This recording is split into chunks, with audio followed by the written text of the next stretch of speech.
Yo, day 24 we are at right now. Man,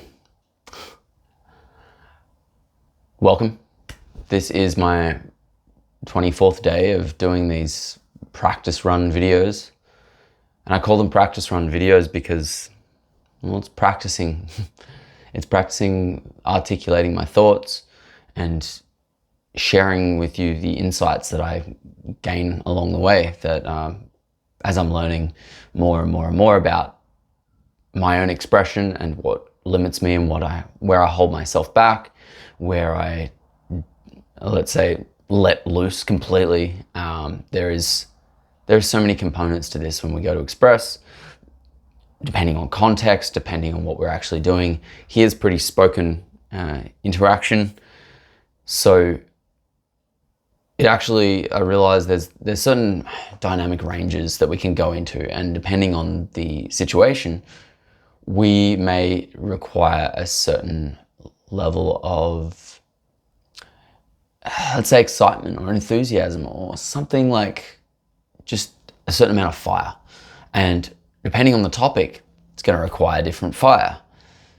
These discussions are pretty exploratory, so it kind of takes an exploratory tone, the way that I speak.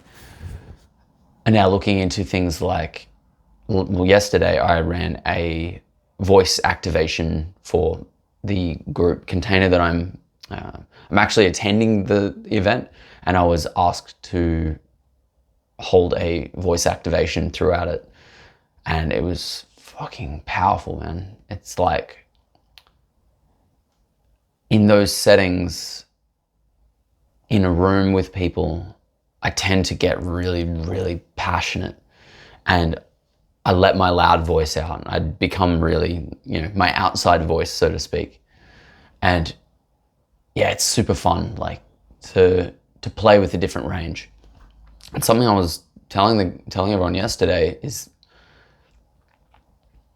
if you don't know the capacity of your voice, you're likely going to keep it within a small bracket.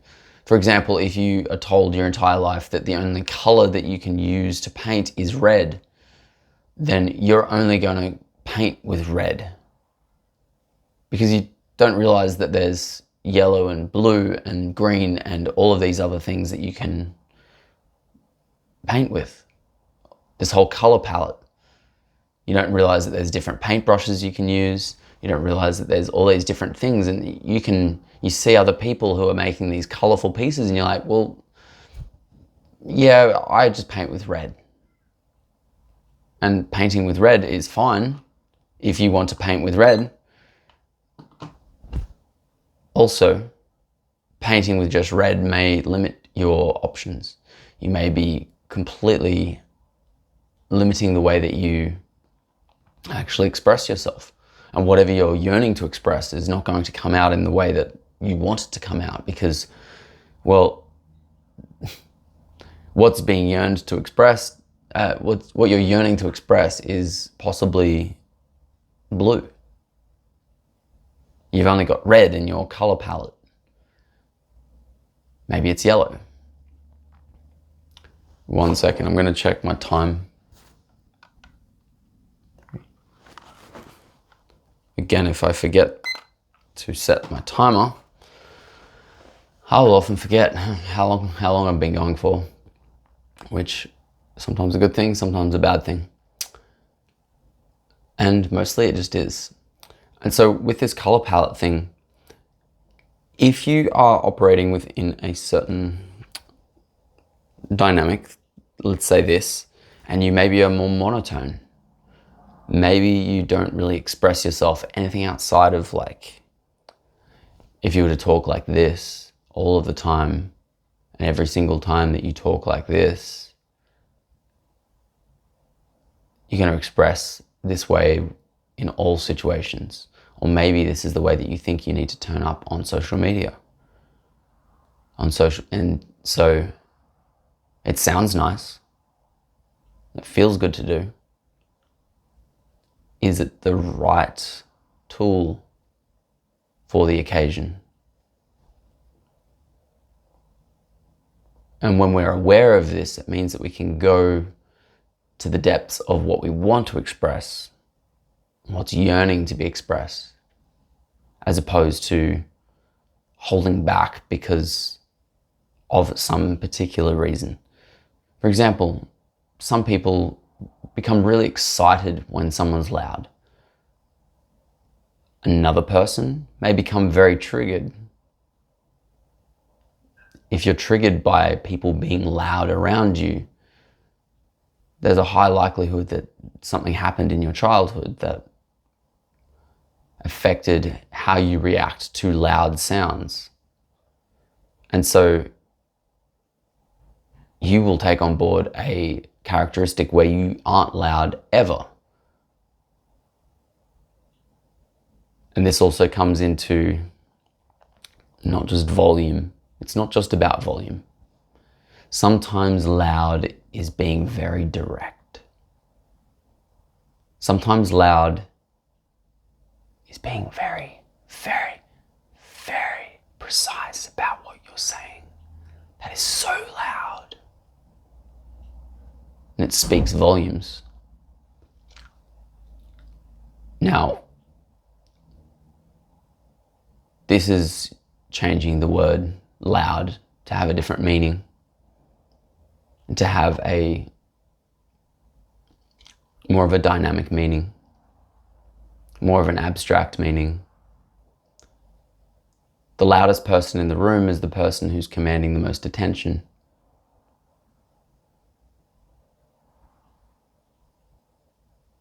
And so, when you're speaking, are you coming from a place of grounded authority or of a grounded curiosity? This is another thing that I come into, which is about bringing our attention down into our body. So when we bring it down into our body, the things that we say and the things that we express are far deeper and far more grounded, and they're far more likely to land because people feel the seriousness of it. Even if it's play, there's a seriousness about play.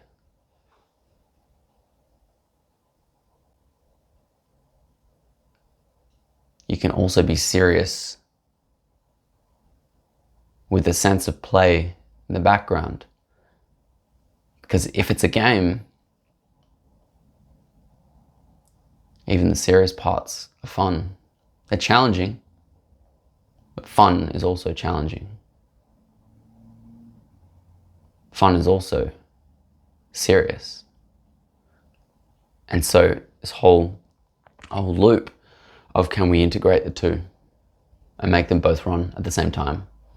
For example, right now, this is an exploration in me finding more things that I want to talk about, ways to express it, and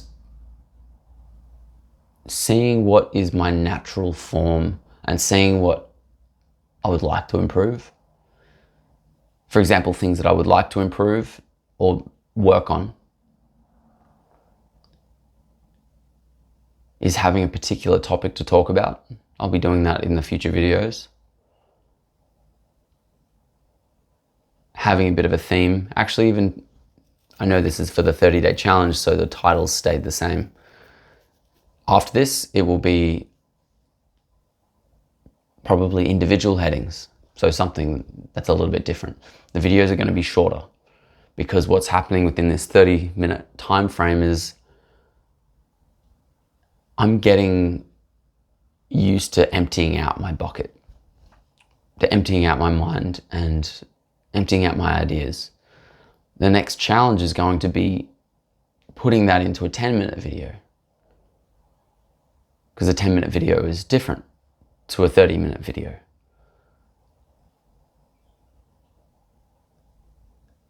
And so I'll be really honing in on the particular topics as well. So each video will have a topic that I'll be covering, and it will likely be around communication, around the voice, and the many facets of the voice. That is the thing that I'm most passionate about. And it links in with internal emotion stuff. It's covering the whole spectrum. It's like there's the holistic approach where it's spiritual, mental, emotion, feeling, and physical. And so I'll be covering the whole spectrum in different videos to help you understand how they all intertwine in regards to the voice, in regards to how you express yourself. And yeah, it's coming from a more real place where it's simply you expressing. Again, it's you expressing being a YouTube person. Let's say if it's you that is being a checkout person, like at a supermarket, is it you doing that, or you've slipped on the skin of working at a checkout, or being a salesperson, or being packing shelves? Maybe that might not be the best example. Ultimately, it's you stepping into these roles where you're speaking. And what can often happen is we get into a robotic mode. Have you ever gone to the shops and you've asked someone, or let's say the interaction goes, they say to you, "Hey, how you going?" This is Australia, so we say, "Hey, you going?" And then I would reply, "Hey, good, thanks, how you going?" And they go, "Good, thanks, how you going?" And at that point, I realize that we're in a loop. We're in this numb loop where we just respond or react to people, basically. And I like to bring this up to people and laugh because it's pretty funny. And so when we find ourselves reacting in certain ways to certain situations, it highlights a pattern and something that we are perhaps going to need to break, especially if we want to improve at something. And so what will happen is, let's say you put a camera in front of you and you feel nervous and you feel like you can't speak your mind, you can't say what you want to say. You feel judged, you're judging yourself. There is fear there is anxiety, there's all of the things. There's doubt. Everything's being thrown back at you by yourself. Now, what happens is you go and create this externally, and you imagine that everyone else around you is thinking those things about you, when in reality it's you thinking those things about you. You're the only one that thinks those things. The other people think them. They're only reflecting you. They're only being a reflection of what's going on inside of you. And so when you speak with these worries in mind, what can often happen is it can create the one thing that you're fearing the most. Because the people outside, they feel your vibration, they feel what you're afraid of. And you'll get those comments. You'll get the haters. It's like those are there to test you, and they're there to take you into a deeper depth within yourself so you can face those things. And if someone comes up and says, "You're really bad at talking," you can reply with, "Okay, where in myself do I feel that I'm really bad at talking? Like, why is this person in my reality right now?" And so we can ask and inquire. And we can either choose to be defeated by that and maybe even try to fight back, which usually ends up fairly fruitless. Or we can reflect on ourselves and go, all right, there is a belief that's in myself. That's the reason I'm so triggered, is because that person brought up something that is a weak point for myself. And so to be able to recognize that and be able to see it for what it is gives it a chance to be repatterned, to be restructured. And yes, it's going to come up again until you realize what's going on, until you realize the gift of what that person is giving you. That person is turning up in a certain way. It doesn't feel good to them. Someone that comes out with a negative comment, it doesn't feel good for them to do that. They may have some sort of perverse pleasure from it. It's not real joy or gratitude or happiness. What they're experiencing is something of the opposite. They're experiencing a deep suffering and a deep pain, and they're trying to externalize it and project it towards you. And when you realize this, then you can see them that they're actually someone that's hurting, and they feel the need to attack certain people. They feel the need to bring things up in a way that is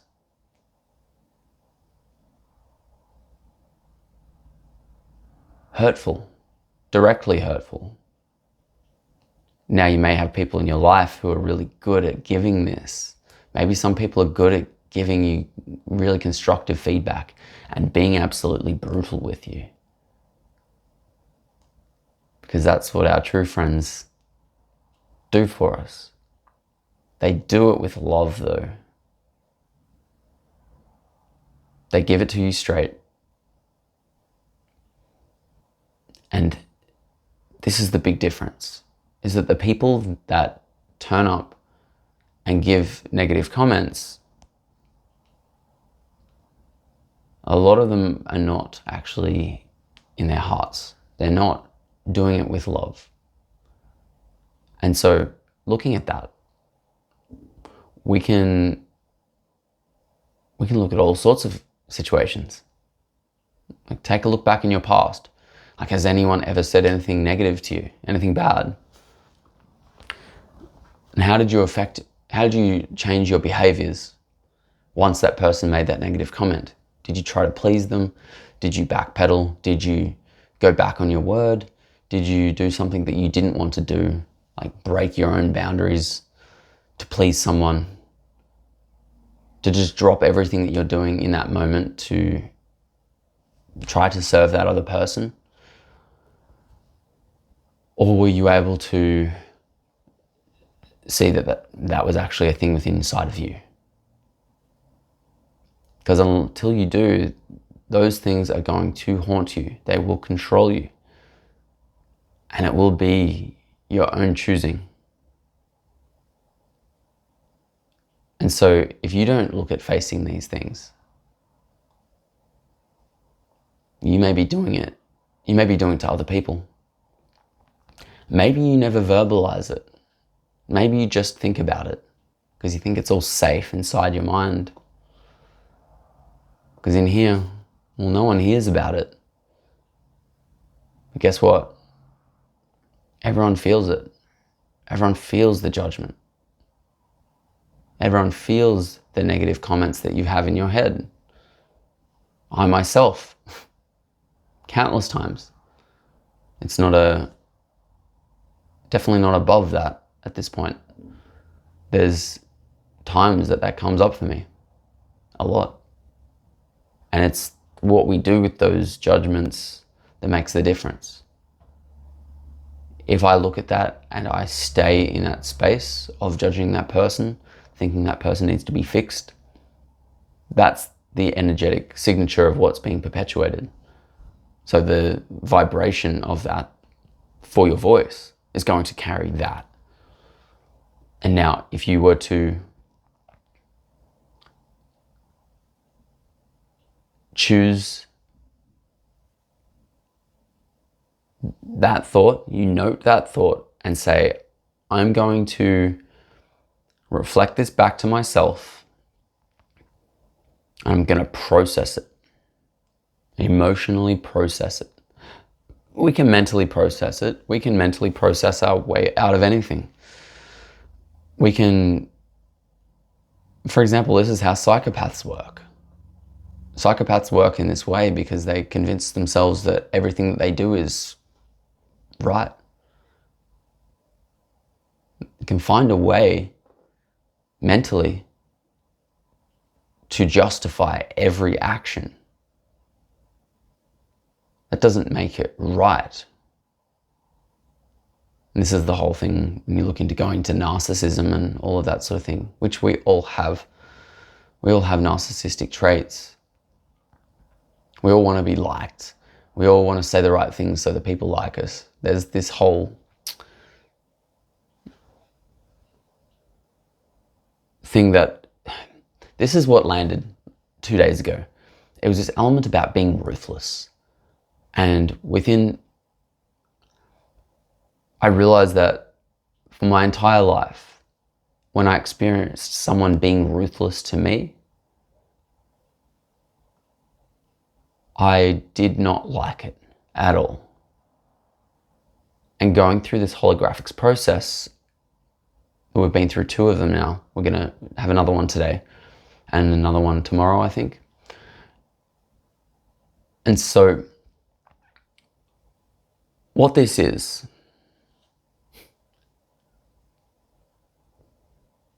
was me not accepting a part of myself, of a thing that I do.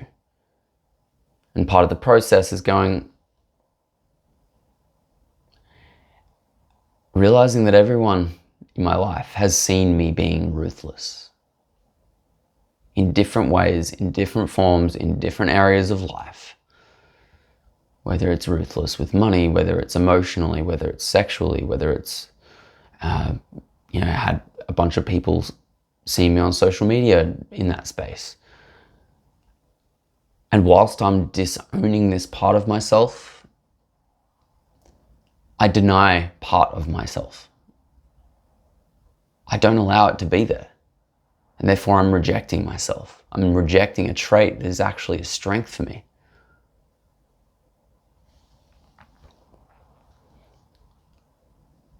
And so for years, I would have hated that trait. I project hate at it because I didn't realize the blessing that it was. Especially when it comes to doing coaching work and simply setting boundaries. That can be ruthless at times. Really setting boundaries with people around us and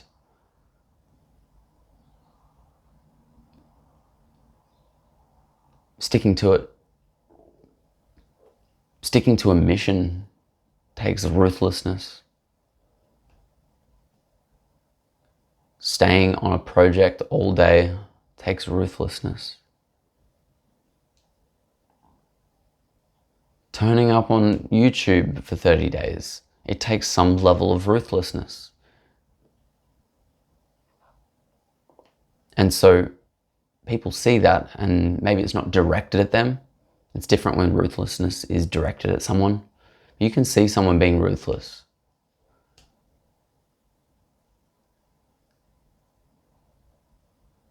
And it's a very strong trait.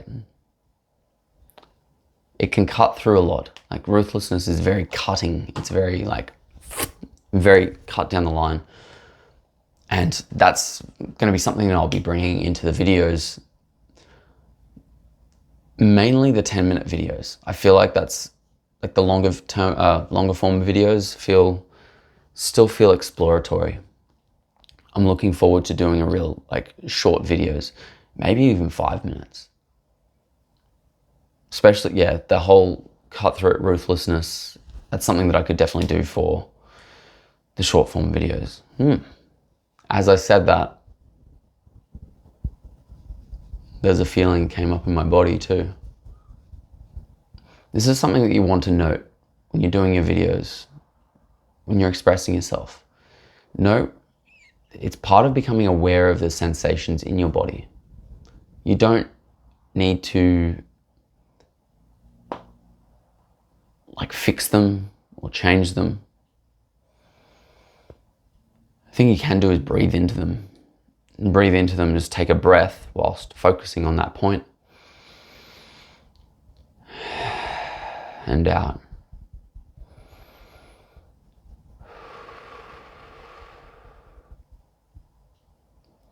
This, for me, in this space, usually happens when I'm about to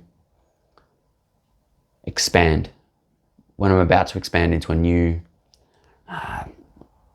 level of something. It comes up kind of as a mix of, it's quite often associated with anxiety and nervousness. And what I realized a while ago was this nervous energy. The nervous energy is actually excitement. It's excitement for growth that is not allowed in the body. And so if you don't allow that energy in your body, you don't allow excitement. Because excitement is quite energetic. It's got a lot of energy to it. And so if you repress that and you block that off, that becomes anxious. And all of a sudden becomes overwhelming because you're not regulating your nervous system. Now this is cool. Every time I say something that's a bit edgy, that's the thing that comes up. It's my body telling me, "Ooh, we're going to expand. This is cool. Let's let it in. Let's let it do what it wants to do." And so, this ruthlessness is really cutting down the line. It's about being unapologetically myself. It's about being, wildly expressive at times. Sometimes the expression is simply chill. And I feel like doing the consistent videos definitely cuts down on the ruthlessness, as I feel like I'm pondering a lot. And so actually podcasts are great for the ruthlessness too. I'm really excited for this future. Like, there's so many things to do. There's so many things that I'm going to be birthing over this year. This year is a big year. I've got music stuff to release under Ogeon. I've got lots of workshops, coaching programs, bringing on board some like soul-aligned clients. And ultimately it's making a lot of money. That's what this year is about. It's about building a business and making money. It's about taking these dreams and fantasies that I'd had and actually killing them, making them a reality. Because in order to make our dreams a reality, we must kill them first. We must kill them off in our mind, in that fantasy world, and bring them into our bodies. Otherwise, they're just living off in the clouds. And you would have experienced this. A lot of people do this. They will get through their lives and they will say that I wanted to be this, I wanted to do that, and I didn't do it. And they'll make some sort of bullshit excuse as to why it was okay. They'll tell you all of the excuses. They'll tell you how their children affected it, how their partner affected it, how their work affected it, how the climate affected it, how society affected it, how COVID affected it. That's been a story that I was running for a long time.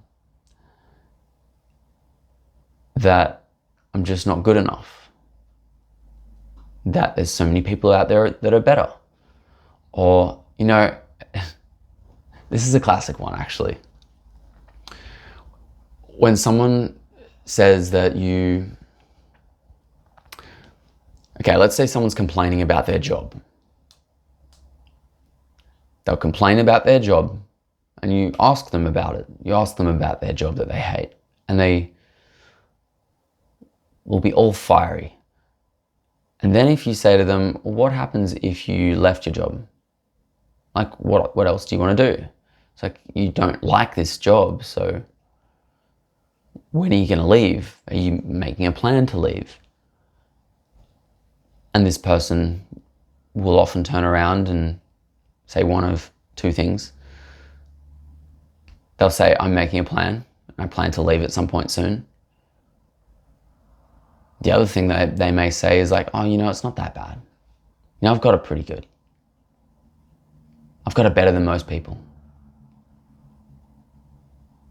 I should be grateful. I should be pretty grateful for what I've got. And so what happens is they give you a story loop that reinforces why they're staying there, which isn't their essence. It's not what they're really wanting. It's what they're going to run as a story to keep themselves in that same space. This is the place where dreams stay in the dream world, because we keep telling the story about why it's not going to work, about why it's going to fail. And if you run the story about the failure, it's bound to fail. It's bound to fail on a grand scale. It's just not going to happen. And so it's up to us to take some action steps to really see what's there for us, and to choose what it is that we want to do. Choose what it is that you want to do, that you really want to birth into this world, that you want to create. And ask yourself why you keep telling yourself that you can't. I'm going to leave it on that note. And I'll see you for day 25 tomorrow. See you guys.